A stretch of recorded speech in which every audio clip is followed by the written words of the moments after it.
Halo, Assalamualaikum warahmatullahi wabarakatuh. Perkenalkan, nama saya Dede Niha dari kelas 11 OTKP 2. Di video kali ini saya akan menjelaskan materi mata pelajaran Sarpras bagian bab 6 tentang menggunakan mesin komunikasi kantor. Oke, cekidot. Pengertian dan manfaat mesin komunikasi kantor. Jadi apa sih yang dimaksud dengan mesin komunikasi kantor itu? Jadi yang dimaksud dengan mesin komunikasi kantor adalah mesin atau alat yang berfungsi sebagai sarana mengadakan komunikasi, baik di lingkungan internal maupun eksternal organisasi. Penggunaan mesin komunikasi bertujuan agar komunikasi berlangsung lebih cepat dan efisien. Ini dia ada beberapa keuntungan digunakannya mesin komunikasi kantor. Yang pertama, proses komunikasi dapat dilakukan dengan lancar dan efisien. Yang kedua, pegawai dapat menghemat waktu dan tenaga dalam pelaksanaan tata hubungan dalam lingkungan intern dan ekstern organisasi. Yang ketiga, memperluas saluran komunikasi dalam suatu kantor. Yang keempat, meningkatkan produktivitas kerja. Dan yang terakhir, proses pekerjaan dapat diselesaikan dengan lebih cepat. Yang selanjutnya, terdapat 7 jenis mesin komunikasi yang biasa digunakan di kantor, yaitu sebagai berikut. Yang pertama, walkie-talkie. Walkie-talkie merupakan alat komunikasi dua orang menggunakan pesawat khusus tanpa kabel yang komunikasinya dilakukan secara bergantian. Penggunaan walkie-talkie tidak membutuhkan biaya karena menggunakan gelombang 11 meter atau 2 meter. Namun, komunikasi dengan walkie-talkie dapat didengarkan oleh orang lain pada gelombang yang sama. Selanjutnya, yang kedua ada telegraf. Telegraf adalah alat komunikasi yang berfungsi mengirim sandi melalui jaringan telepon. Sandi yang digunakan dalam telegraf adalah sandi Morse. Telegraf merupakan alat komunikasi yang mendorong lahirnya teknologi modern. Selanjutnya, yang ketiga ada mobile phone atau handphone. Mobile phone atau handphone adalah perangkat telekomunikasi elektronik yang dapat dibawa kemana-mana dan tidak perlu disambungkan dengan jaringan kabel. Keempat, telepon. Telepon merupakan mesin yang mengubah suara menjadi energi listrik dan mengirimkannya melalui kabel jaringan telepon. Energi listrik yang dikirimkan akan diubah kembali oleh telepon pada sisi penerima menjadi suara kembali. Yang kelima, intercom atau earphone.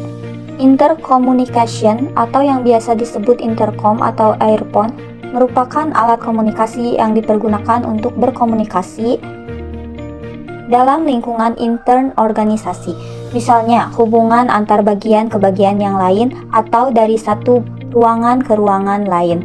Intercom sangat diperlukan pada organisasi yang memiliki unit bagian yang banyak. Selanjutnya yang keenam, mesin fax mail adalah sistem transmisi tanpa kawat untuk gambar-gambar dan grafik-grafik dengan cara mengatur sinar cahaya dan fotoelektrik sel. Sinar cahaya dan fotoelektrik sel tersebut mengubah bagian gelap dan terang dari suatu bahan sehingga dapat dipancarkan dalam suara. Lalu, pesawat penerima akan mengubahnya kembali seperti aslinya pada kertas yang telah diolah secara ilmiah. Yang terakhir atau yang ketujuh ada email. Email merupakan aplikasi berbasis online yang digunakan untuk mengirim surat dalam bentuk file komputer.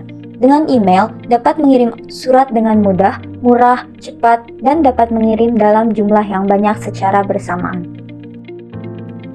Untuk selanjutnya, bagian B tentang mengoperasikan mesin komunikasi kantor.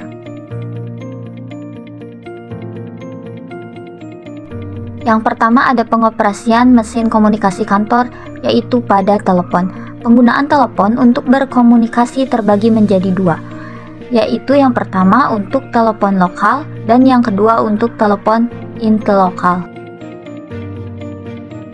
Untuk telepon lokal ada panggilan telepon keluar dan ada panggilan telepon masuk.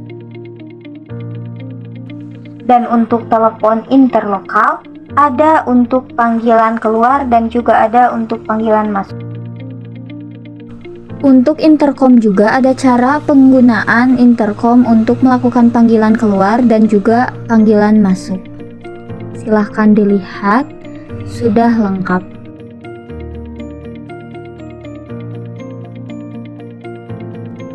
Yang selanjutnya, yang ketiga, yaitu Faxmail. Di sana sudah ada gambar terkait tombol-tombol yang ada di dalam panel pada mesin Faxmail.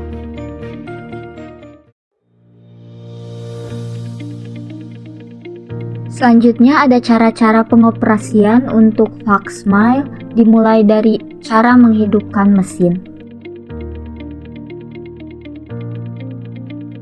Selanjutnya ada juga cara untuk mengirim Faxmail. Ada juga cara untuk menerima Faxmail.